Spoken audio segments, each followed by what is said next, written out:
ॐ पूर्णमदः पूर्णमिदं पूर्णात् पूर्णमुदच्यते पूर्णस्य पूर्णमादाय पूर्णमेवावशिष्यते।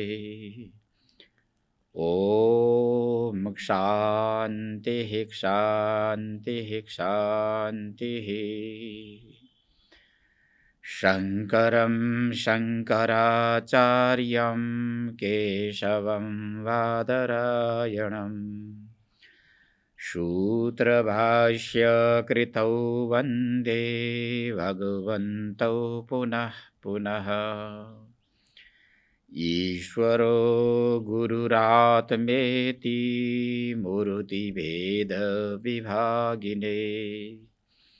व्योमवद्व्याप्तदेहाय दक्षिणामूर्तये नमः।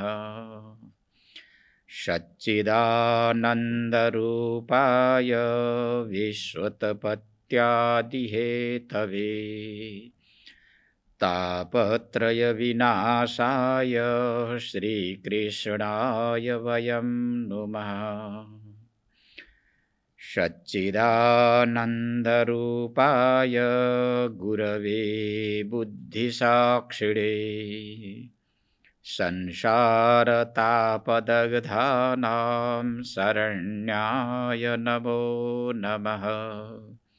ॐ शान्तिः शान्तिः शान्तिः।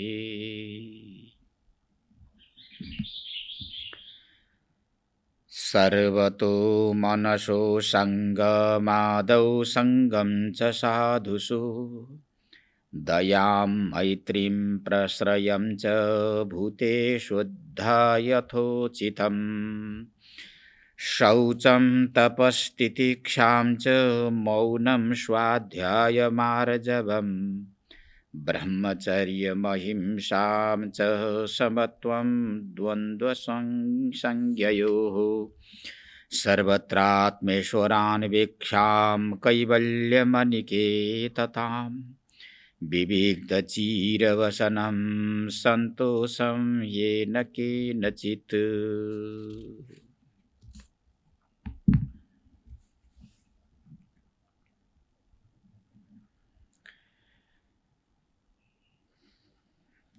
त चलिरहेको प्रसङ्गमा राजर्षि निमिको जिज्ञासा अनुसार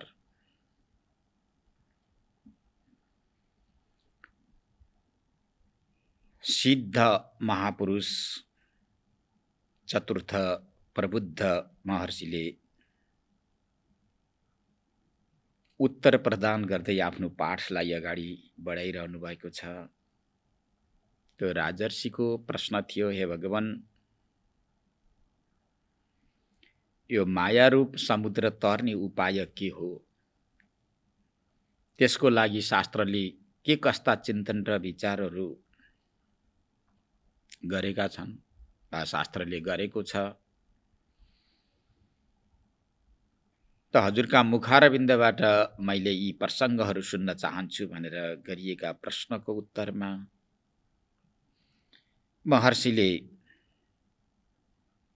गुरुको नजिकमा जानु, भागवत धर्म श्रवण गर्नु, कपट रहित गुरुको सेवा गर्नु, शिष्य मुद्रामा गुरुको सन्निकटमा रहनु, आफ्ना जिज्ञासाहरू उपस्थापित गर्नु,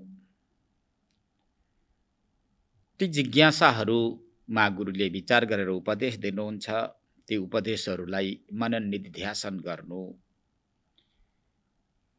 यस्तै आचरणद्वारा यो मायारूप समुद्रलाई तर्न सकिन्छ, मायाको पर्दालाई हटाउन सकिन्छ भन्ने सन्दर्भमा यो 23औं श्लोकमा सर्वतो मनसो संगम आदौ संगम च साधुषु, हिजो हामीले केही छोटो विचार गरेका थियौं यो श्लोकमा। आदौ भनेको सर्वप्रथम, यो विशेष गरेर गृहस्थाश्रमीहरूका लागि पनि हो। जो गृहस्थ आश्रममा रहेका छन्, आफ्नो आश्रमअनुसार कर्म गरेका छन्, व्यवहारमा संलग्न भएका छन्, त त्यस्ता गृहस्थाश्रमीहरूले यी आचरणलाई पालन गर्न सके भने अवश्य नै तर्न सक्छन् भन्ने मनसाय व्यक्त गर्दै ऋषि भन्नुहुन्छ। आदौ भनेको सर्वप्रथम, मनसः भनेको मनलाई, सर्वतः भनेको चारैतिरबाट। अब एक जग्गा एक ठाउँमा आसक्ति हुँदैनन् जीवहरू। देह, पुत्र, कलत्र, इष्ट मित्र, बन्धु बान्धव, हर वस्तु पद पदार्थमा उसको आसक्ति जमेको हुन्छ। कुन चिजमा हुँदैन, जुन चिज मेरो हो, मलाई चाहिन्छ भनेर ग्रहण गरिन्छ, त त्यही वस्तुमा उसको आसक्ति बढ्दै बढ्दै गएको हुन्छ। न त्यसले विषयलाई छोड्दछ, न विषयले उसलाई छोड्दछ। यी दुवैको ग्रन्थि परेको हुन्छ। सर्वप्रथम अब यो आसक्तिबाट म कसरी बच्ने भन्ने उपायहरू खोज्दै खोज्दै जानुपर्छ। यदि कसैलाई कल्याण चाहिएको छ भने, उत्तम श्रेय अर्थात् सर्वश्रेष्ठ कल्याण चाहिएको छ, आत्यन्तिक दुःखको निवृत्ति गर्नु परेको छ भने आफूमा टाँसिएको जुन आसक्ति छ यसलाई कसरी हटाउने, कसरी धुने, कसरी पखाल्ने, यस विषयमा धेरै चिन्तन गर्नुपर्दछ। आसक्तिले के हुन्छ भन्ने सन्दर्भमा भरतले आफ्नो व्यथा प्रस्तुत गरेका छन्। भरत मृग हुन्छन्, मृगको शरीरबाट जड भरतको शरीरमा प्रवेश गर्छन्।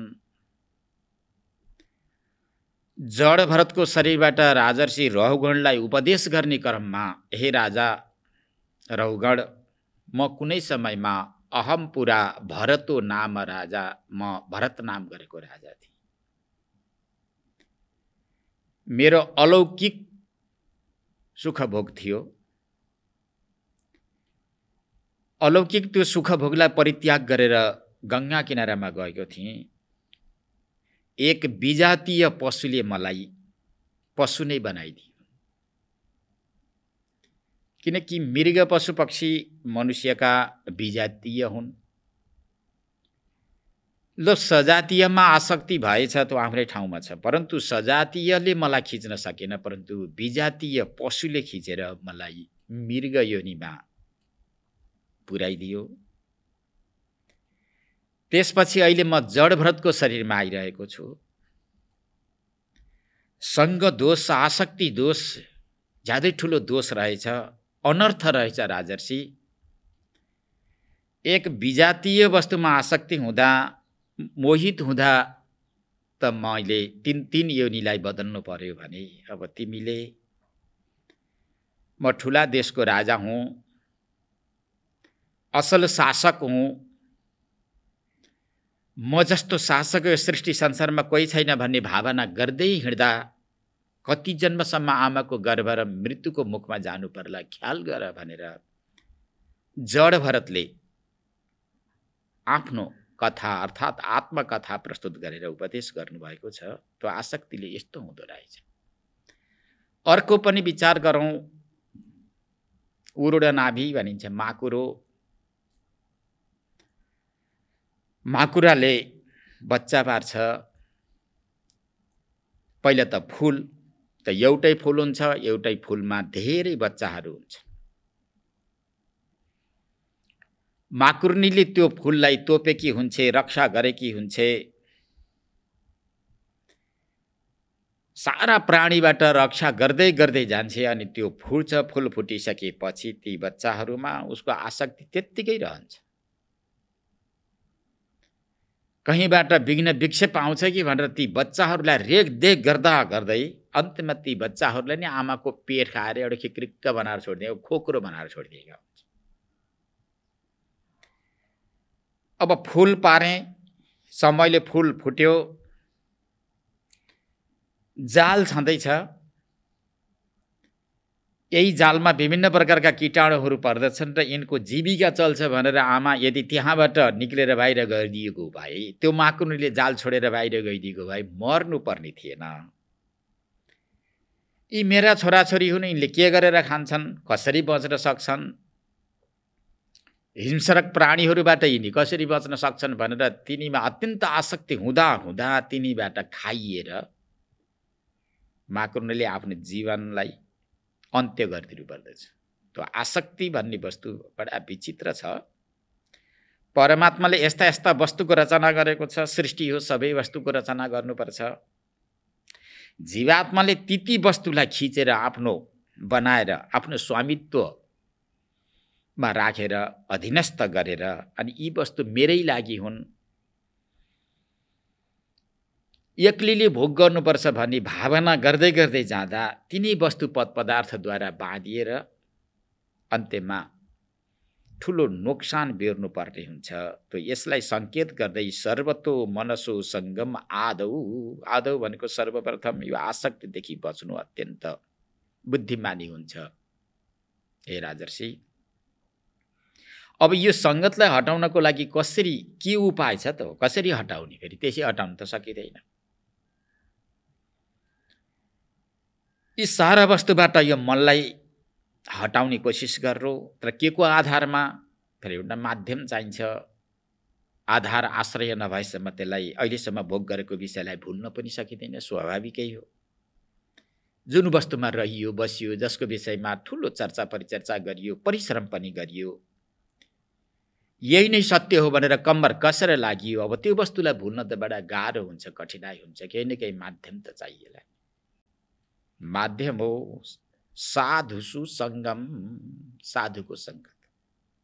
जो महापुरुषहरू छन्, संसारबाट उत्रेका छन्, काम, क्रोध, लोभ, मोह, मद, मत्सर, दम्भ, छल, कपट जस्ता गुणलाई सर्वथा परित्याग गरेका छन्। उदार मना भएर धरतीमा भ्रमण गरिराखेका छन्। अर्काको सुखमा सुखी र अर्काको दुःखमा दुखी लोकबाट हेर्दा यस्तो व्यवहार देखिन्छ। जीवहरू यदि खुसी सुखी भएको देखे भने महापुरुषहरू पनि प्रसन्न हुन्छन्, कुनै वस्तुमा डाहा हुँदैन। यसरी सांसारिक वस्तुबाट उत्तीर्ण भएका जो महापुरुषहरू छन्, हो त्यस्ता महापुरुषहरूको सङ्गत गर्नुपर्दछ। त तिनको सङ्गतले सांसारिक जो आसक्ति छ, जड वस्तु पदार्थ प्रति भएको जुन मोह छ, यो मोहलाई परित्याग गर्न सकिन्छ। महापुरुषहरूले दिव्य उपदेश गर्दछ। श्रुति, युक्ति र अनुभूति तीन प्रकारका विधिद्वारा ती जिज्ञासु मुमुक्षु शिष्यहरूलाई उपदेश गर्दछन्। श्रुति वेदका दृष्टान्तहरू, वेदका मन्त्रहरू उच्चारण गरेर उपदेश गर्दछन्। युक्ति नाना प्रकारका दृष्टान्तहरू दिएर पनि उसलाई विषयबाट टाढा रहनको लागि प्रेरणा गरिदिन्छन्। अनुभूति भनेको जीवनमा तपश्चर्या गर्दा गर्दा प्रत्यक्ष आफूले गरेका जो अनुभूति छन्, अनुभवजन्य जो विचार छ, ती विचारहरू प्रदान गरेर त्यो मुमुक्षुलाई त्यहाँबाट त्राण दिन्छ। त्यो मोह र आसक्ति, टाँसिएको बुद्धि, टाँसिएको मनलाई त्यहाँबाट अलग गर्नको लागि उनीहरूले प्रेरणा गर्दछन्। त्यही भएर साधु भनिएको। साधुको सङ्गत भएन भने यो व्यवहारबाट उत्रिन कोही पनि सक्दैन। जस्तो सङ्गत छ त्यस्तै हुन्छ। सङ्गतको ठुलो प्रभाव हुन्छ भनेर विभिन्न प्रकारका दृष्टान्तहरू शास्त्रले दिन्छ। जस्ताको सङ्गत गरौँ त्यस्तै हुन्छ। हामीले सङ्गतको विषयमा हिजो केही चर्चा गरेका छौँ। फलामले यदि पारसमणिको सङ्गत गर्यो भने ऊ सुन हुँदो रहेछ। त्यस्तै एउटा सामान्य विमूढ व्यक्ति, सांसारिक व्यक्ति, इन्द्रियद्वारा विषयको उपभोग गर्न मात्र जानिरहेको जुन व्यक्ति छ, त्यस्तो व्यक्ति यदि महापुरुषका नजिकमा गयो भने महापुरुषले एउटा अलौकिक उपदेश गर्दछन्, अलौकिक वस्तुको सन्देश दिन्छ। त त्यो सन्देशलाई लिएर यदि अगाडि बढ्दै गयो भने त्यसले पनि महात्माले जुन सुख, जुन वस्तुलाई पाएर सुखी भए, त्यो व्यक्तिले पनि त्यही वस्तुलाई पाएर सुखी बन्न सक्दछ भन्ने सन्दर्भमा सङ्गतको ठुलो प्रभाव हुन्छ भनेर साधु सुसङ्गम, व्यावहारिक वा सांसारिक सङ्गतलाई परित्याग गर्नको लागि साधुको सङ्गत गर्नु, उनको नगिचमा जानु, श्रोत्रिय ब्रह्मनिष्ठ महापुरुषको नगिचमा जानु, तीर्थाश्रयमा रहनु, यो विशेष गरेर गृहस्थ आश्रमीहरूको लागि पनि हो। एकजना पण्डित विद्वान महात्माको आश्रममा गएका थिए अरे। गाउँमा बसेका पण्डित, तिनको गाउँदेखि माथि ठुलो जङ्गल, जङ्गलको बिचमा महात्माको आश्रम। महात्माहरूले धेरै विद्यार्थीहरूलाई राखेर शिक्षा दीक्षा दिइरहेका, वेद वेदाङ्गको पठन पाठन गराइराखेका। ती पण्डितको मनमा पनि एक दिन यस्तो जिज्ञासा भएछ, जाउँ आज महात्माको दर्शन गरौँ, महात्माका केही उपदेशहरू सुनेर सिकेर बुझेर आउँ। महात्माका आश्रममा धेरै ब्रह्मचारीहरू सन्तहरू पनि छन्, ती सबै सन्तको दर्शन गरेर आउँ भन्ने यस्तो जिज्ञासा भएछ पण्डितजीलाई। अनि त्यसपछि लागे जङ्गलतिर। गाउँको माथि जाँदा गवासन भनिन्छ, त त्यस्तै वर्णमा, अलि सामान्य वर्णमा जन्मेका व्यक्ति, जसका घर वरिपरि एकदमै हड्डीखोरहरू मात्रै थिए, मांसाहार गर्थे। त्यस्तो एउटा झुपडीदेखि, घरदेखि, त्यो घरमा एउटा सुगा पालिएको रहेछ। त्यो सुगाले ती पण्डितजी उकालो चढ्दै गर्दा, माथितिर जाँदै गर्दा त्यो सुगाले आवाज निकाल्यो। के भन्छ? चोर चोर चोर भनिराखेका थियो सुगाले। चोर चोर भनेर शब्द निकालिराखेका थियो। पण्डितले त्यति धेरै ध्यान दिएन, सुगा हो, कसैले सिकायो होला, रटे होला, सुगाको काम हो। कतै राम राम पनि भन्छ, कतै सुगा चोर चोर पनि भन्छ, ठिकै छ। त त्यो आवाज सुन्दै पण्डितजी उकालो लागे, महात्माको आश्रममा पुगे, महात्मालाई प्रणाम गरे, बसे, छेमकुशल सबै भए। महात्मा कहाँ पनि एउटा सुगा रहेछ। त्यो सुगाले फेरि राम राम राम रटिराखेको। तल एउटा झुपडीमा पालिरहेको सुगाले चोर चोर भनिरहन्थ्यो। महात्माका आश्रममा रहेको सुगाले राम राम भन्छ। आकार प्रकारमा हेर्दा उस्तै छ सुगा, कुनै पनि भेद भिन्नता देखिँदैन थियो। त्यसपछि पण्डितजी सुगाको नगिचमा गएर, त्यो अवस्थामा पशुपक्षीका भाषाहरू पनि बुझिने अवस्था समय थियो, र त्यो सुगाको नगिचमा पण्डितजी गएर, अरे सुगा, तिमीले राम राम रटिराखेका छौ। तिमी जस्तै सुगाले म आउँदै गर्दा एउटा झुपडीमा थियो, गाउँको सिरानमा, गाउँको माथि थियो, त त्यसले चोर चोर भनिरहेको थियो।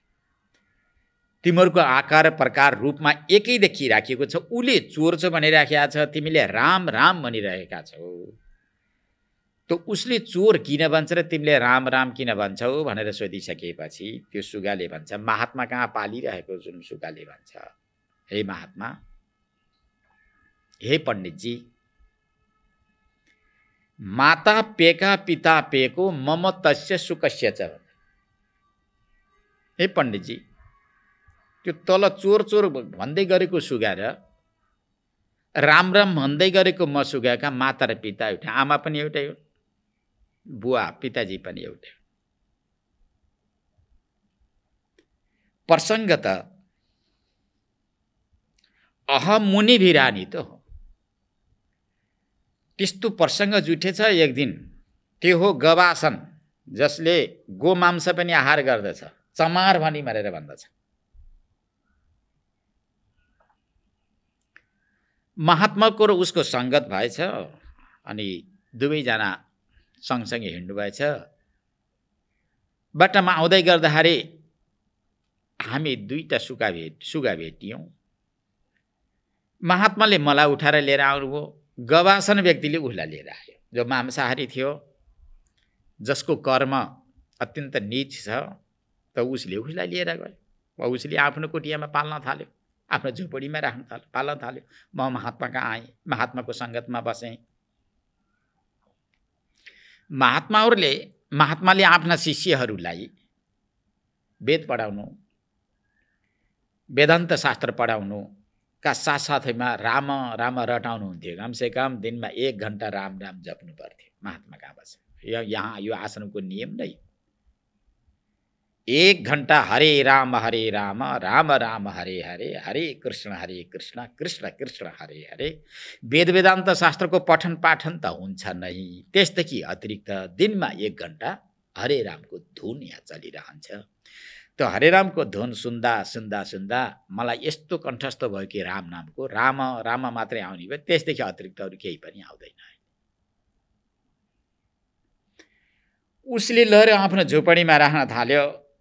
छोराछोरीलाई बेलुका राखेर उसले के भन्थ्यो भने कीर्तन सिर्तन केही पनि गर्दैन थियो र भोलि यसको घरमा जाने, यसरी चोर्ने, यसरी बदमासी गर्ने, यसरी अपहरण गर्ने, यदि उनले थाहा पाए भने यसरी भाग्ने भनेर केवल चोरको मात्रै शिक्षा दीक्षा दिन्थे। अब बिचरा उसले के गर्यो, चोर नै कण्ठस्थ भयो। अब मेरो सङ्गत ऋषिको भयो, उसको सङ्गत चोरको भयो। भाइ अहम मुनीनाम वचनम शृणोमि गवासनानाम सबच शृणोति। मैले ऋषिका वचन सुन्दछु, उपदेश सुन्दछु र राम राम रट्छु। उसले गवासन त मांसाहारी व्यक्ति, नीच व्यक्तिको चोर शब्द मात्रै सुन्दछ। न तस्य दोषो न च मे गुणोयम। चोर भन्नुमा न त्यसको दोष हो, राम राम भन्नुमा न मेरो गुण हो। यो के हो, संसर्गजा दोष गुणा भवन्ति। यो सङ्गतको प्रभावले नै दोष र गुण आरोपित हुँदो रहेछ।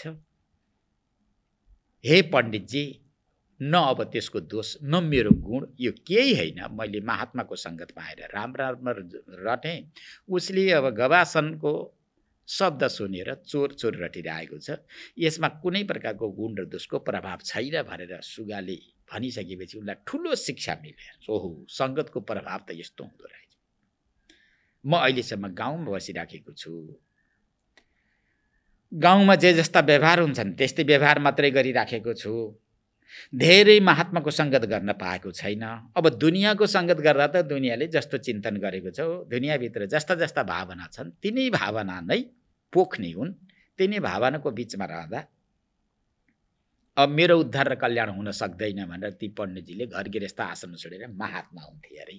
को मतलब के हो भन्दा, आदौ मनसः असङ्ग, सर्वप्रथम मनलाई असङ्गित बनाउनु, त्यसको लागि साधुको सङ्गत गर्नु। साधुको सङ्गतले एउटा सामान्य व्यक्ति पनि महान भएर जान्दछ भनेर यसरी साधुको सङ्गत गर्ने उपदेश गर्दै अगाडि बढ्नुहुन्छ। दयाम मैत्रीम प्रश्रयम च भूते सद्वा यथोचितम। मायालाई जित्ने उपाय हो।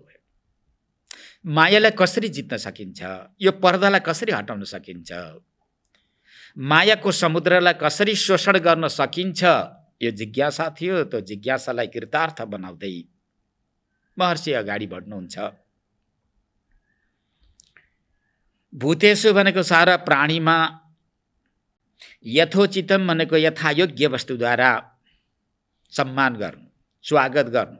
जे जस्तो वस्तु र अवसर परिवेश जस्तो छ तिनी वस्तुद्वारा सबैको सम्मान गर्नु। सारा प्राणीप्रति दया गर्नु, अवस्था अनुसार सबैको सम्मान गर्नु, कसैलाई दुःख नदिनु। र त्यो मध्येमा विशेष गरेर मनुष्यको सम्बन्ध मनुष्यसँग विशेष हुने भएकोले प्रश्रयम, मैत्रीम, दयाम, यहाँ तीनवटा विधि बताउनुहुन्छ। यी सबै मायालाई जित्ने विधि हुन् है। मायारूपी पर्दालाई हटाउने खाले तीनवटा यहाँ विधि बताउनुहुन्छ। प्रश्रयम त व्यवहार पक्षमा कस्तो हुनु, आफूभन्दा माथिका मान्य व्यक्ति, सम्मान गर्न योग्य व्यक्ति जो छन् त्यो तिनीहरूप्रति झुक्नु, तिनीहरूको ठुलो सम्मान गर्नु, तिनीप्रति विनय भाव प्रकट गर्नु, मान्य जनप्रति अत्यन्त झुक्नु। झुक्दै गएका व्यक्तिले केही पाउँछ, जसले प्रणाम गर्छ, प्रणाम गर्ने व्यक्तिले ऊ भित्रको जुन एउटा सात्विकी भाव छ त्यो सात्विकी भाव पाउँछ। त्यही भएर आफूभन्दा जो श्रेष्ठ जनहरू छन्, मर्यादा गर्न योग्य व्यक्ति छन्, तिनीप्रति मर्यादा गर्नु, विनय भनेको एकदमै समर्पित हुनु, सम्मान गरिरहनु, यो शिष्ट व्यवहार हो भने मैत्री भनेको आफू बराबरका जो व्यक्तिहरू छन्, समान उमेरका समान हैसियतका व्यक्तिहरू छन् भने तिनीप्रति मैत्री भनेको मित्रता भावना गर्नु, उहाँ मेरो मित्र हुनुहुन्छ भनेर सम्मान गर्नु, समान व्यवहार गर्नु, मित्रता उपस्थापित गर्नु। मित्रतामा एउटा आत्मीयता हुन्छ। एकले अर्कालाई देख्दा नै हृदय ज्वलन हुन थाल्यो भने पुण्य कर्म नष्ट हुन्छ है, ख्याल गर्नुपर्छ। कामेन कर्मनाश स्यात् क्रोधेन ज्ञाननाशनम लोभेन भक्तिनाश स्यात् तस्मात् एतत्त्रयम् त्यजेत्। एक व्यक्तिले अर्को व्यक्तिलाई देखेर हृदय ज्वलन हुन थाल्यो, काँप्न थाल्यो, डाह आउन थाल्यो, मत्सर नाम गरेको दोषभित्र प्रवेश गर्न थाल्यो भने पुण्य कर्म जति समाप्ति हुन्छ।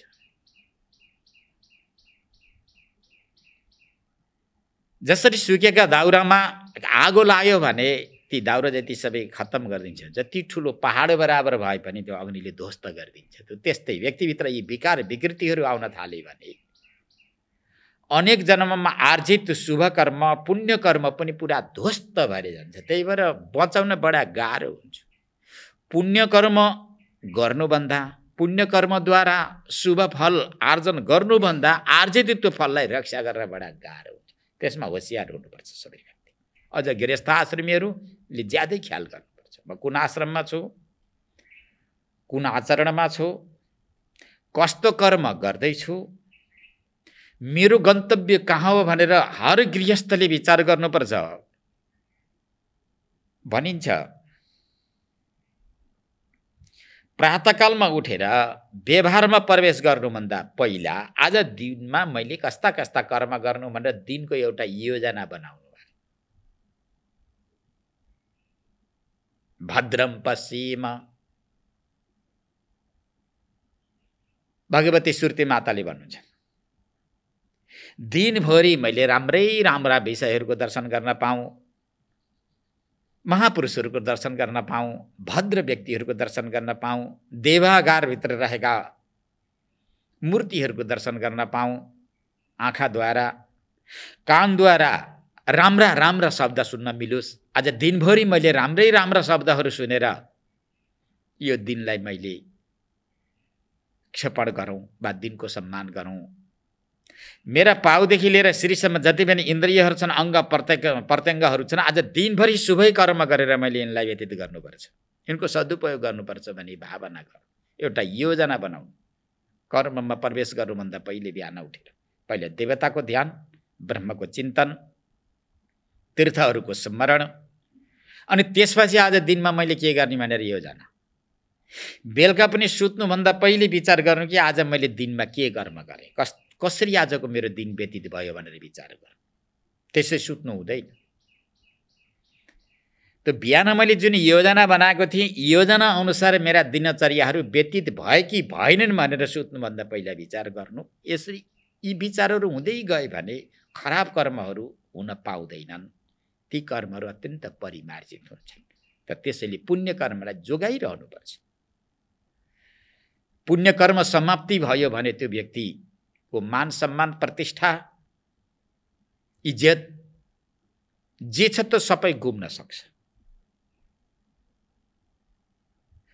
अनुकूलका परिवार, अनुकूलको धन सम्पत्ति, यथेच्छ वस्तु विषय, ती सारा वस्तु विषयहरू जबसम्म पुण्य कर्म छन् तबसम्म उपलब्ध हुन्छन्। पुण्य कर्म समाप्ति भयो भनेदेखि ती सबै गुम्न सक्छन्। त्यसैले त्यसको रक्षाको लागि कोसिस गर्नु। त मैत्री आफू बराबरका व्यक्तिसँग मित्रता गर्नु, दया आफूभन्दा जो सामान्य व्यक्ति छन्, दिनहीन अवस्थाका व्यक्तिहरू छन् त तिनीप्रति दया गर्नु। दया हो पृथ्वीको अति चहकिलो पारसमणि, दया नै हो कालो भव जलधिको मुख्य तरणी भनेर लेखनाथले कविता लेख्नु भएको छ। कवि शिरोमणिको यो पद्य उज्जवल मणि भनेको के हो? दया हो। व्यक्तिभित्र यदि दया छैन भने त्यो व्यक्ति धार्मिक व्यक्ति पनि हुन सक्दैन। चाहे टीका तिलक लगाओस्, चाहे धोती कुर्ता लगाओस्, चाहे विभिन्न प्रकारको धार्मिक भेष धारण गरेर व्यक्ति किन नहिँडोस्, धार्मिक वेशभूषाको अभिनय किन नगरोस्, यदि व्यक्तिभित्र दया छैन भने त्यो व्यक्ति धार्मिक व्यक्ति हुन सक्दैन। वेशभूषा मात्रै धर्म होइन, तदनुकूलको आचरण पनि हुनुपर्छ। त्यो दयाको महत्त्वपूर्ण भूमिका छ शास्त्रमा। एकजना महात्मा बद्रीमा हुनुहुन्थ्यो अरे। भन्दै गर्दा सन्दर्भलाई अगाडि बढाउँदै गर्दा दयाले एउटा दृष्टान्त स्मरण गरायो मलाई। बद्रीका आश्रममा तपस्या गरेर बस्नुभएको सिद्ध महात्मा हुनुहुन्थ्यो अरे। उहाँको नित्यचर्या थियो दिनानुदिन भिक्षा गरेर खाने। साधु सन्त महात्माहरू गृहस्थ कहाँ जाने, गृहस्थहरूले भिक्षा दिने, त्यो भिक्षामा पनि जे जस्तो वस्तु प्राप्त हुन्छ त्यसैमा सन्तुष्टि हुने महात्माका लक्षण यस्ता हुन्छन्। शुद्ध व्याधिश्च चिकित्सताम प्रतिदिनम भिक्षौषधम भुज्यताम भनेर भगवान शङ्कराचार्य लेख्नुहुन्छ। क्षुधा र तृषा रूपी यो रोगलाई निवृत्ति गर्नको लागि भिक्षान्न रूपी औषधिको प्रयोग गर। भिक्षामा जे जस्तो वस्तु उपलब्ध हुन्छ त्यही वस्तुलाई स्वीकारेर अनि प्राणको रक्षा गर्नु। भिखारीले यस्तो देऊ र उस्तो देऊ भन्न मिल्दैन पेटको लागि।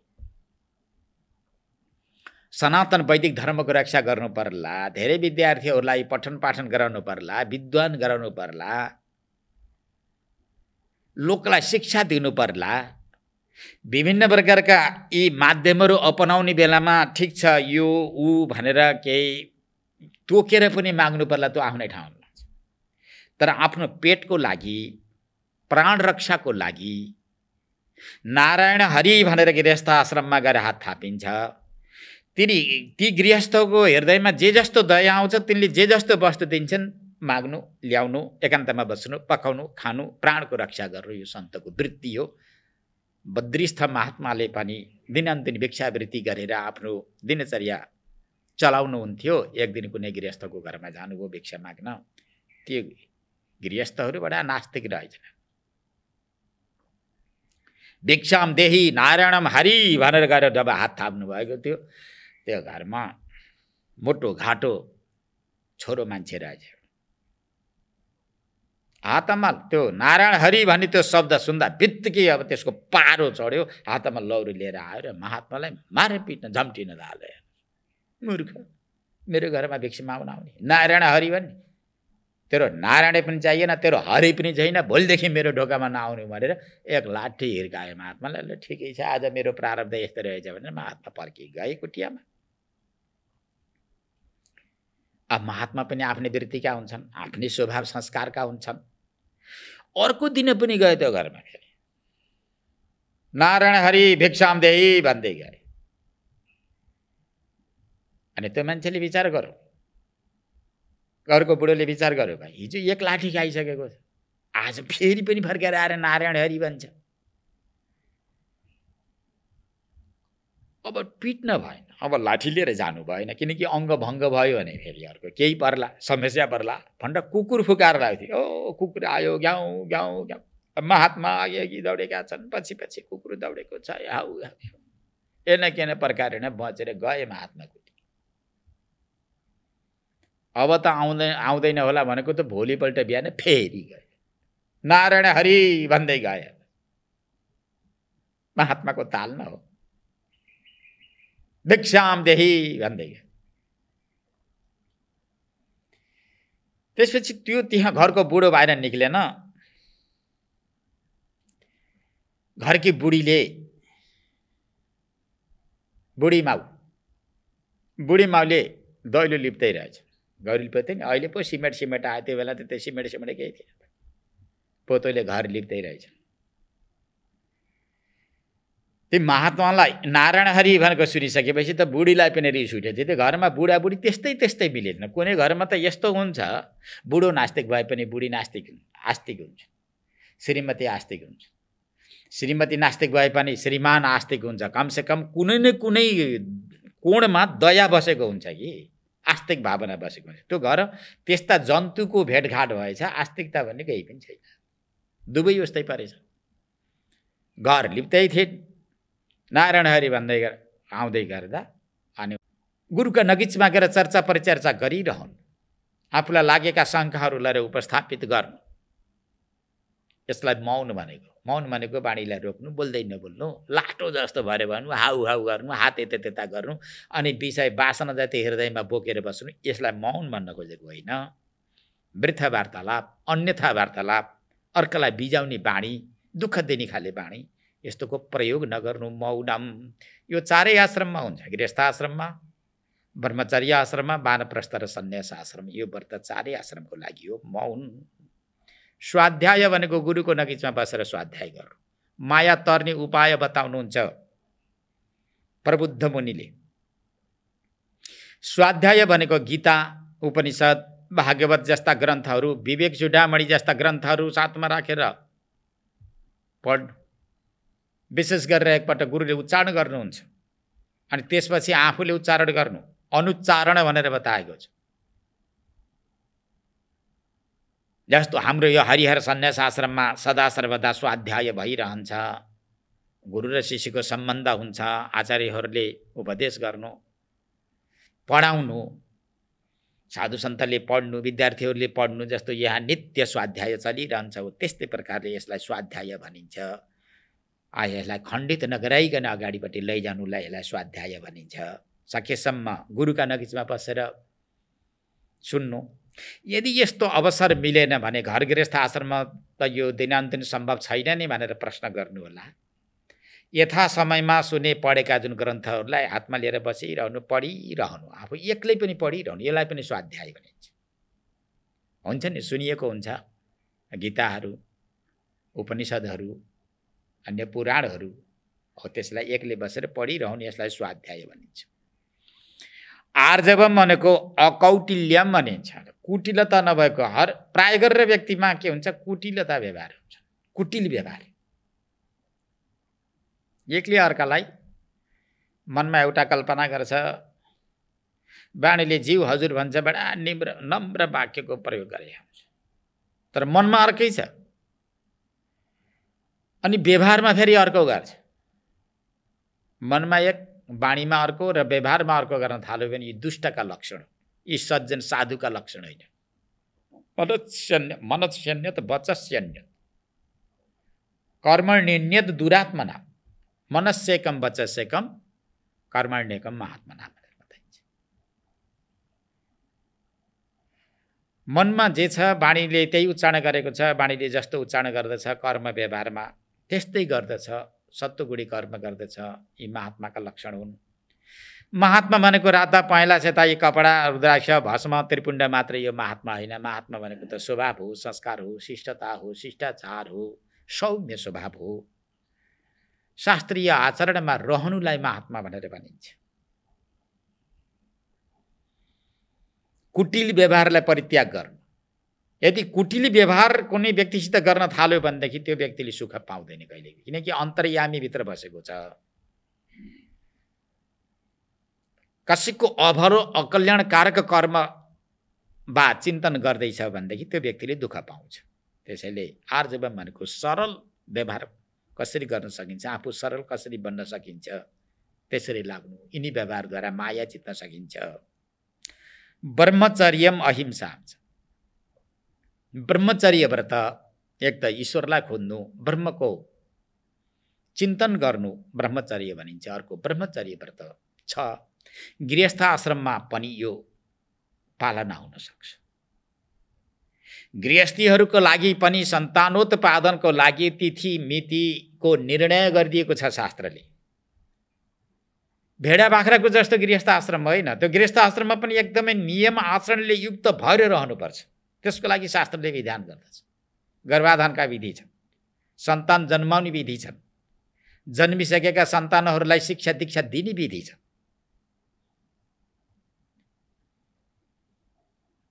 गृहस्थ आश्रममा प्रवेश गरेको केवल भोग विलासको लागि मात्र होइन, त्यसलाई त एउटा साधन, मोक्षको साधन बनाउनको लागि नै त्यहाँ गृहस्थ आश्रममा प्रवेश गरिन्छ कि।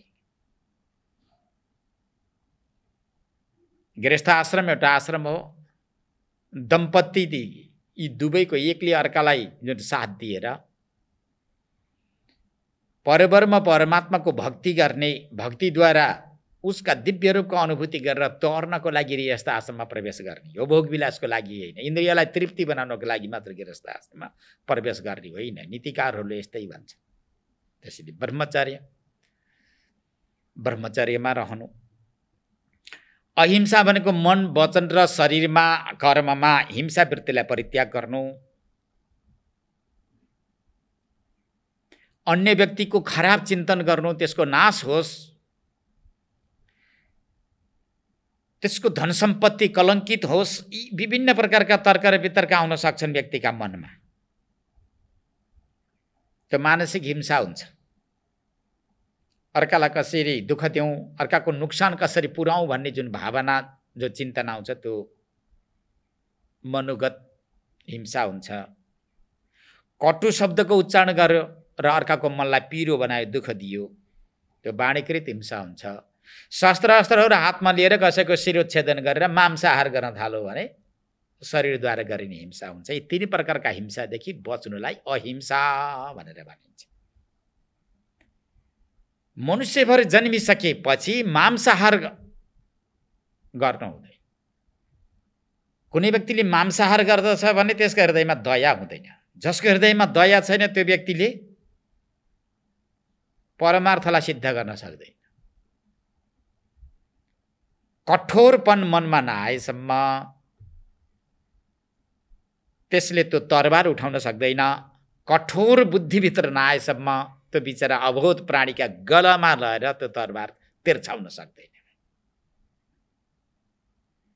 एउटा शरीरलाई मोटोघाटो बनाउनको लागि, रसनेन्द्रिय अर्थात् जिउरालाई तृप्ति बनाउनको लागि, जिउराको स्वादको लागि उसले अब त्यत्रो त्यो बिचरा अबोध प्राणीको जीवनलाई नै नष्ट भ्रष्ट गर्दैन। यो राम्रो होइन, शास्त्रले निषेध गरेको छ। त्यसैले शस्त्र हातमा लिएर पशुवध गरेर मांसाहार गर्नु यो शारीरिक हिंसा हो। अर्काको निन्दा गर्नु, तिरस्कार गर्नु, बिजाउने वाक्यको प्रयोग गर्नु वाणीकृत हिंसा हो। अकल्याणकारक माने सङ्कल्प गर्नु, अरूको कुभलो चिताउनु यो मानसिक हिंसा भएकोले तीन प्रकारका हिंसादेखि व्यक्ति सदैव बचिरह। मनको तपस्या, वाणीको तपस्या, कर्मको इशारा तपस्याको विषयमा पनि 17 अध्याय गीता पढ्नु पर्दछ। द्वन्द्व संज्ञयोः समत्वम भनेको प्रारब्धवश प्राप्त हुने जो सुख र दुःख छन्, सुख र दुःखलाई द्वन्द्व धर्म भनेर बताइएको छ। निर्माण मोहाजित सङ्ग दोषा अध्यात्म नित्या विनिवृत्त कामा द्वन्द्वैर विमुक्ता सुख दुःख सङ्गैर गच्छन्त्य मूढा पदमव्ययम तत्। भगवान योगेश्वर श्रीकृष्ण 15 अध्यायमा उपदेश गर्दै भन्नुहुन्छ, निर्माण मोह, तिमीले यदि मायालाई तर्न चाहेका हौ, अभय पदलाई जान्न चाहेका हौ भने मानमोहलाई पनि परित्याग गर।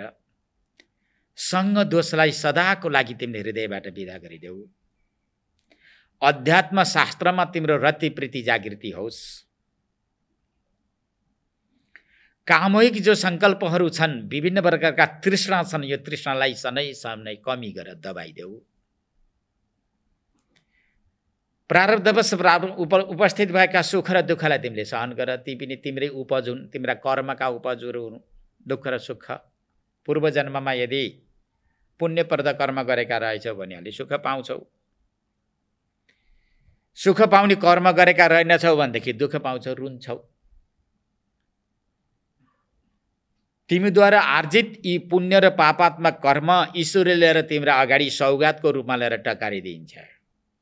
तिमीले गर्दै नगरेका कर्म ईश्वरले ल्याएर तिम्रो अगाडि राख्न मिल्दैन, राख्दिँदैन कदापि। यो उल्टो काम ईश्वरद्वारा हुन सक्दैन। गर्दै नगरेका कर्मको फल लिएर अगाडि राखिदियो भने त्यो ईश्वर पनि हुँदैन। सुख र दुःख तिमीद्वारा आचरित कर्मद्वारा उत्पत्ति भएका यी फल हो, तिनलाई सहन गर। यदि यस्ता नियम र व्रतलाई पालन गर्न सक्यौ भनेदेखि तिमीले अभय पदलाई प्राप्त गर्न सक्छौ, आफ्नो लक्ष्यलाई सिद्ध गर्न सक्छौ भनेर भगवान श्रीकृष्णले उपदेश गर्नुहुन्छ अर्जुनलाई। त्यो त्यस्तै प्रकारले समत्वम द्वन्द्व संज्ञयो हो, यो सुख र दुःख नाम गरेका जसलाई द्वन्द्व धर्म भनेर भनिन्छ, यसमा समत्वम भनेको ठिकै छ, सहन गर। मद्वारा आर्जित कर्मको फल अहिले उपभोग गर्दैछौ भने भविष्यमा कर्म गर्न म स्वतन्त्र छु। प्रारब्ध अनुसारकै कर्मको उपभोग गर्दै गर्दै भविष्यलाई ठिक गर्ने कर्महरू पनि अहिले मैले गर्न सक्छु। यो दुवै सिद्ध हुन सक्छ। एकातिर प्रारब्ध कर्मको फलको उपभोग पनि हुन सक्छ, अर्कोतिर भविष्यलाई राम्रो बनाउने कर्महरू पनि आर्जित हुन सक्छन्। यो शरीरद्वारा, यी अन्तःकरणद्वारा यो दुवै सम्भव छ। प्रारब्ध कर्मको उपभोग गर्दै जानु, भविष्यलाई सुन्दर बनाउनु, शास्त्रीय कर्महरू गर्दै जानु, यो मायालाई तर्ने उपाय हो। यसैद्वारा माया तरिन्छ। यिनै आचरणलाई परिपालन गरियो भनेदेखि माया रूप समुद्रलाई तर्न सकिन्छ, त्यो समुद्रलाई शोषित गर्न सकिन्छ। सर्वत्रात्मेश्वरान्वीक्ष्याम कैवल्यमनिकेतताम्।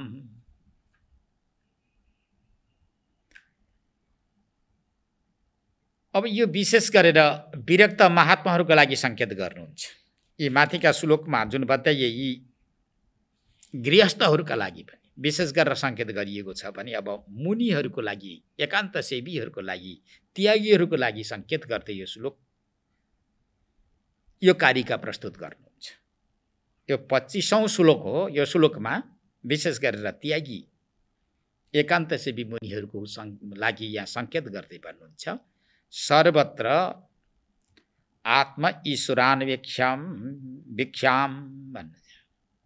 सर्वत्र भनेको जहीँ तहीँ चराचर जीवहरूमा, आत्मा भनेको सत चित आनन्द स्वरूपले परमात्मा हुनुहुन्छ भन्ने भावना गर्नु। सत्स्वरूप, चित स्वरूप र आनन्द स्वरूप आत्मा चर अचर सारा प्राणीमा विद्यमान हुनुहुन्छ। शारीरिक दृष्टिले भिन्न रूपमा देखिए तापनि भित्र रहेको जुन चैतन्य छ, चैतन्यमा कुनै प्रकारको अन्तर छैन भन्ने भावना गर्नु, आफ्नै आत्माको दृष्टिले उसलाई हेर्नु।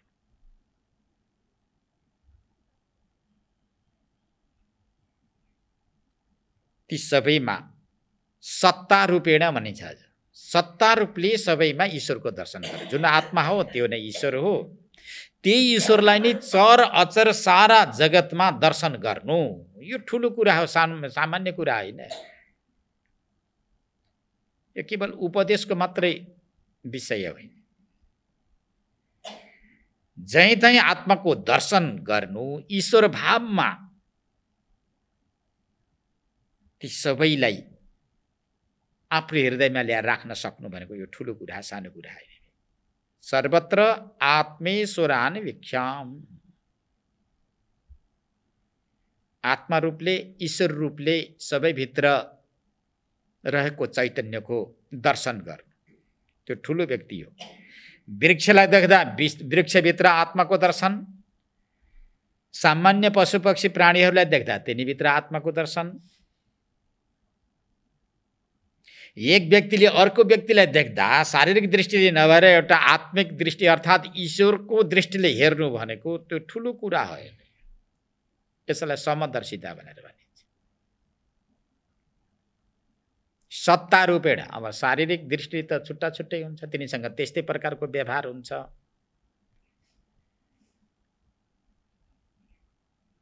एउटै हुन् सबै भनेर अब शारीरिक दृष्टिले मान्न सकिँदैन।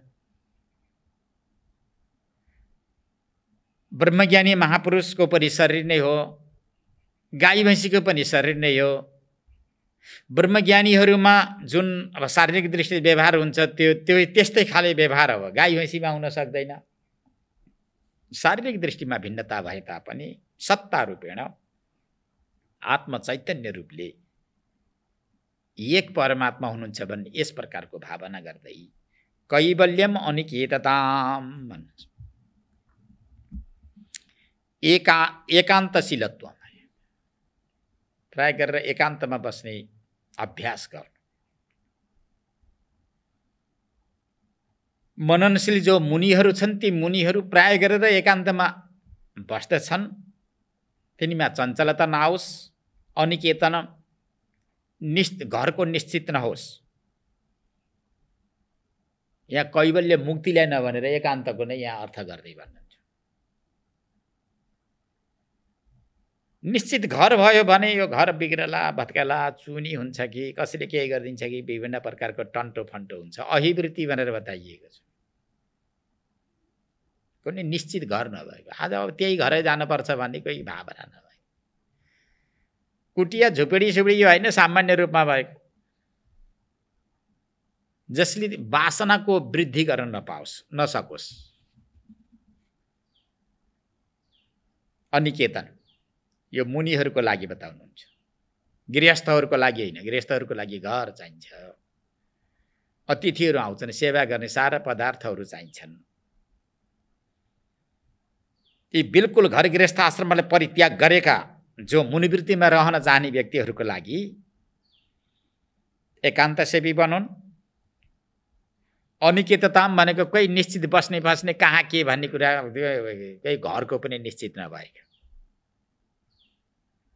त्यसमा वासना रहँदैन, आसक्ति रहँदैन। विविक्त चिर वसनम भनेर फेरि अर्को शब्द यही लेख्नुहुन्छ। विविक्त भनेको नि एकान्त नै हो। विविक्त देश सेवित्वम मरतिर जन संसदि अध्यात्म ज्ञान नित्यत्वम तत्व ज्ञानार्थ दर्शनम भनेर 13 अध्याय गीतामा बताइएको छ। एकान्त सेवी, एकान्तमा रहन बस्न चाहने, रुचाउने। चिर वसन भनेको अब शरीरलाई यसो शीत र उष्णबाट रक्षण गर्नको लागि चिर वसनम। अब यसो बुट्टाका बोक्रा सोक्रा केही फालिएका थाङ्रा साङ्रा के भेटिन्छन्, धोइधाइ गराएर लगाउनु। जो तर्न चाहेका व्यक्ति छन्, विरक्त मुद्रामा रहेका छन्, त्यस्ताका लागि यहाँ नीति निर्देशन गर्नुहुन्छ। विविक्त चिर वसनम सन्तोषम येन केनचित् सत्यां क्षितौ किं कशिपो प्रयासैरि बाहौ सुसिद्धे ह्युपबर्हणै किं सत्यञ्जलौ किं पुरुधान्यपात्र्या दिग्बलकलादौ सति किन्दुकूलै। 2 स्कन्द भागवतमा आउँछ। चिराणि किं पथि न सन्ति दिशन्ति भिक्षां नैवाङ्गिर्पा परभृत सरितोऽप्यशुष्यन् रुद्धा गुहा किमजितो बतिनोपसन्नान् कस्माद् भजन्ति कवयो धन दूर्मदान् धान्। सुखदेव स्वामीले राजर्षि परीक्षितलाई उपदेश गर्ने जुन क्रममा कहिले भन्नुभएको छ, 2 स्कन्द भागवतमा आउँछ। यो प्रारम्भिक अवस्थामा आएको छ। सत्यां क्षितौ किं कशिपो प्रयासै, यो मुनिवृत्तिमा रहने महात्माहरूका लागि तडक भडक होइन, मायारूप समुद्र तहन चाहने व्यक्तिहरूका लागि ज्यादै निर्देशन गर्नुहुन्छ, ज्यादै उपायहरू अपनाउनको लागि सङ्केत गर्नुहुन्छ, यहाँ जोड दिनुहुन्छ। सुत्नको लागि सत्याम क्षितौ किं कशिपो प्रयासै, भाइ पृथ्वी छँदैछन्, अब त्यसको लागि फेरि तिमीले के गर्छौ, अहिले धेरै तडक भडक के गर्छौ भाइ। दुधको फेन जस्ता बिस्तारा भा कमला बिस्तारा भयो हुन्थ्यो, यो आशा साशा नगर भाइ। जसको शारीरिक दृष्टि हटेको छ भने त्यो व्यक्तिले यस्तो अपेक्षा पनि गर्दैन। कमला बिस्ताराको उसले अपेक्षा पनि गर्दैन। तकियाको लागि आफ्नै बाहु सुसिद्धे, अब आफ्ना हात पाखुरा छँदैछन् त्यही लगायो सुत्यो भाइ। पात्रको लागि अब राम्रो राम्रो पात्र भएन भनेर पात्रको अपेक्षा नगरेर सत्यञ्जलौ किं पुरुधान्य भयो। ठुला ठुला महँगा पात्रको के आवश्यकता पऱ्यो। हौन्जुली छँदैछन्, पानी झिका खाऊ, जे दिन्छन् हातमा पाकेन माग खाऊ।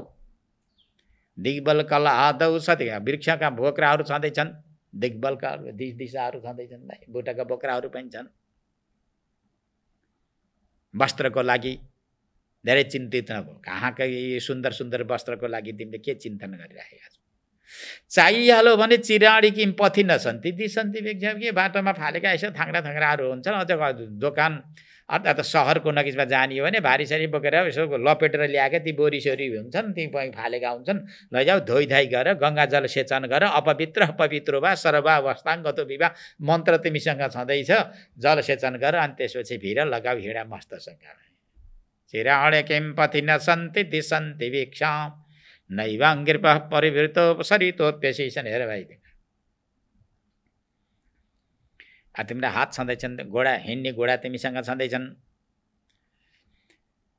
छहरामा जलहरू खसिराखेका छन्, रुद्धा गुहा किम जितोबती रोबसन। बस्नको लागि तिमीलाई के ठुला ठुला घर चाहिए, जङ्गलमा ओडारहरू छन्, कसैले त्यहाँ के ताला चाबी लगाइदिएको छ र? जङ्गलमा झरिरहेका झरनाहरू छन्, ती झरनालाई कसैले त्यहाँ पैसा पैसा लिने अधिकार जमाएर बसेको छ र? जाऊ त्यहाँ स्वतन्त्रसँग बसेर। घर छन् पर्वतका गुफाती रुखका, बोक्रा असल वस्त्र छन्, साथै छन् मृग पक्षी खान रुखमा, मिठा फलै फल्दछन्। निर्मल जल छहरा महाछ सगमा, विद्या प्रिया छन् अनि, यो आनन्द छँदा छँदै धनी कहाँ जानु त धिकदास बनी। कविहरूले कविता लेख्छन् भाइ। घर छन् पर्वतका गुफाती रुखका, बोक्रा असल, घर त बडा राम्रा राम्रा जङ्गलको बिचमा रहेका ओडारहरू छन्, खानको लागि रुखमा बडा मिठा मिठा फलहरू फलेका छन्। बुढाले आऊ खाऊ पेट भर टन्न भनेर लटरम्म पार्तिर रात पहेँला बनाएर दिए। म यति किलाको र उतै किलाको भनेर बुढाले पैसा तोकिया हुन्छ र तोक्दैन। त्यो त मान्छेको बेला पर्यो भने हो त्यस्तो हुन्छ। मान्छेको सङ्गत गर्दा बित्तिकै बेचार त्यो फल पनि यति किलाको भनेर तुलामा राखेर जोखिन्छ। नदीको जल पनि यति किलाको र यति किलाको यति लिटर र यति लिटर भनेर लिटर। यो मान्छेको फेला पर्यो भने सारा विकार र विकृति मात्रै आउने हो। नभए त्यहाँ एकदम स्वतन्त्र छन्। घर छन् पर्वतका गुफाती रुखका, बोक्रा असल वस्त्र छन्, रुखका बोक्रा छन्। लगाउनु भाइ। भित्रको बासना सकिएको छ भने सबै उज्यालै उज्यालो हुन्छ। थोत्रो पाटी उज्यालो, मलिन तृणकुटी कन्दरा झन् उज्यालो, भिक्षा भारी उज्यालो, अझ घन वनको साग सिस्नु उज्यालो, फ्याङ्लु गुन्द्री उज्यालो, वरपर घुमदा जीर्ण कन्था उज्यालो, तृष्णाको तुच्छ जालो, मन बिच नभए जो मिल्यो सो उज्यालो। तिमीभित्र तृष्णा छ, वासना छ भने के भएर हुने यो भयो, फेरि अर्को चाहियो, अर्को ल्यायो, अर्को चाहियो, अर्को चाहियो, अर्को। अब तिमीलाई साथै कोही चाहिए भनेको के चाहियो? वनमा छन् त मृगहरू छन्, पशुपक्षीहरू छन्। ऋषि विश्वामित्रले, मैले यस्तो देखेका थिएँ एकपटक, अब कहीँ एउटा चित्र देखेका थिएँ। ऋषि विश्वामित्रले अब दिनानुदिन आहुति दिने, हवन गर्ने गायत्रीका उपासक हुनुहुन्थ्यो। समिधा चाहियो भनेको समिधा लिने, फेरि के बोकेर लिएर आउने। अनि एउटा गाडा बनाउनु भएछ। अनि तपाईँ गोरु कहाँ, फेरि रागा कहाँ, अरू त कोही थिएन। सिंह आउँदो रहेछ, दिनदिनै त्यो सिंहलाई खाना दिने के गर्ने गरेको हुँदा त्यो सिंहले पनि उसले आफ्नो अभिभावक जस्तो ठानेको हुँदो रहेछ सिंहले ऋषि विश्वामित्रलाई। अनि ऋषि विश्वामित्रले गाडा लिएर जाँदै गर्दा अनि उसले गएर काँध थाप्यो अरे सिंहले। अनि त्यो सिंहलाई गाडा बोकाएर गाडामा दाउरा लिएर आएको चित्र देखाएको थियो।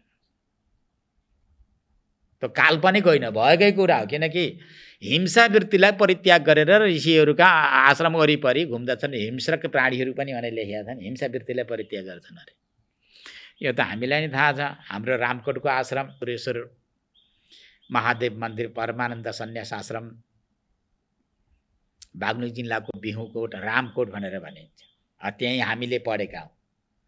हामीले पढ्दाखेरि कमसेकम 300 विद्यार्थीहरू थिए त्यो जङ्गल टापुमा। मनमोहक धवलागिरी हिमालय एकदमै नगिचै देखिने, चारैतिर सारा गगनचुम्बी शिवलिङ्गाकार आकारित पर्वतले पुरा काखमा राखेको, तोपेर राखेको त्यस्तो एउटा टापु छ रामकोटको टापु। त्यहाँ भगवान त्रिपुरेश्वर विराजमान हुनुहुन्छ। ब्रह्मलीन गुरुवर स्वामी परमानन्द सरस्वतीजी महाराजले त्यहाँ त्रिपुरेश्वर महाराजलाई, महादेवलाई विराजमान गराउनु भएको छ, प्रतिष्ठापन गर्नुभएको छ। अहिले भव्य मन्दिर बनेको छ। पहिलाको मन्दिर भूकम्पले हल्लायो, अनि त्यसलाई फेरि हामीले बदल्यौँ। अहिले नयाँ राम्रो भव्य काष्ठकलाले युक्त भएको तामाले छाइएको सुन्दर मन्दिर बनेको छ। त्यहाँ 5 क्विन्टलका शिवलिङ्ग छन्, ठुला शिवलिङ्ग छन्। हामीले पढेको आश्रम त्यही हो, त्यहाँ गुरुकुलम थियो र त्यो जङ्गलमा कालिजहरू थिए, वनका कालिजहरू। ती कालिजहरू आएर हातमा मकै खान्थे, अहिले पनि खान्छन्। हामी साधु सन्त राता कपडा लगाएका व्यक्तिका हातमा मकै देख्यो भने आएर तछाड मछाड गर्दै हातमा मकै खान्छ। तर पॉइन्ट लगाएका व्यक्तिहरू आउन थाल्यो अनि नयाँ मान्छे आयो भने भागिहाल्छन् उनीहरू। र साधु सन्तका नजिकमा उनीहरू डर आउँदैन। वेद पढ्दै गर्दाखेरि एकदम आँखा बन्द गरेर सुन्छन्। हामीले वेद पढ्दाखेरि त्यस्तो हुन्थ्यो। त्यहाँ रहेका साधु महात्माहरू,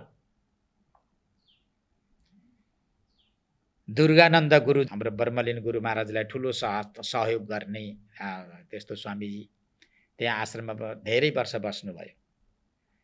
त उहाँले गीता पाठ र रुद्री पढ्नुहुन्थ्यो। त्यो पढ्दै गर्दाखेरि ती कालिजहरू नकिचमाएर यसो गरेर झोक्राएर सुनिरहन्थे। यो हामीले गरेको अनुभव हो कि त्यस्तो आश्रम।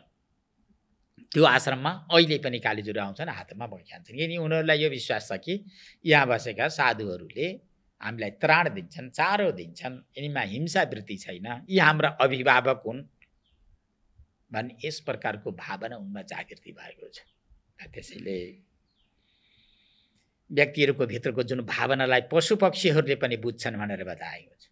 त्यसैले पशु पक्षीहरू साथै छन्, फलहरू वृक्षमा फलिराखेका छन्। हे मुनि हो, तिमीहरू तडपेर संसारमा भागिरहनु पर्ने, दौडिरहनु पर्ने कुनै आवश्यकता छैन भन्दै यहाँ मुनिवृत्तिमा रहने व्यक्तिहरूका लागि यहाँ बताउनुहुन्छ। विविक्त चिर भजनम वसनम सन्तोषम येन केनचित्, प्रारब्धवश उपलब्ध वस्तुमा सन्तुष्टि हुनु।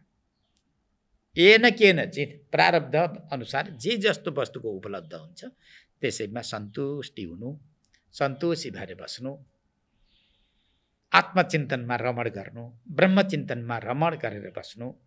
आत्मचिन्तनमा एकदमै लट्ठिएको व्यक्तिले बाहिर के भइराखेको छ भने त्यो बाहिरको वस्तुमा त्यति ध्यान पनि दिँदैन। भित्र आत्मसँग जसको सम्बन्ध छैन भने त्यसको सम्बन्ध शरीरसँग हुन्छ। अब शरीरसँग जसको सम्बन्ध छ, शरीरमा त विभिन्न प्रकारका वस्तुहरू चाहिन्छ। शरीराभिमानी जुन जीव छ यसका लागि त 2 चाहियो, 2 पायो 4, 4 पायो 8, 8 पायो 16, 16 पायो 32, के हो कति हो कति चाहिने अभावै अभावले सताएको हुन्छ। मायालाई जित्नको लागि, माया रूप समुद्रलाई शोषण गर्नका लागि यिनी वृत्तिहरू अपनाउनु पर्दछ हे राजर्षि भनेर बताउनुहुन्छ। श्रद्धाम भागवते शास्त्रे निन्दामन्यत्र चापि भनेर। अब अझै यसलाई भागवत धर्म पनि भनिन्छ। यही भागवत धर्मद्वारा नै मायाको पर्दालाई खोल्न सकिन्छ, ब्रह्मको दर्शन गर्न सकिन्छ भन्ने यो उपदेश गर्दै हुनुहुन्छ। यो 26औं श्लोकदेखि भोलि हामीले चिन्तन गर्नेछौँ। आज अब समय भएको छ। हरिओम तत्सत्, हरिओम तत्सत्। शङ्करं शङ्कराचार्यं केशवं बादरायणं सूत्रभाष्यकृतौ वन्दे भगवन्तौ पुनः पुनः। ईश्वरो गुरुरात्मेति मूर्तिभेदविभागिने व्योमवद्व्याप्तदेहाय दक्षिणामूर्तये नमः। ॐ शान्तिः शान्तिः शान्तिः।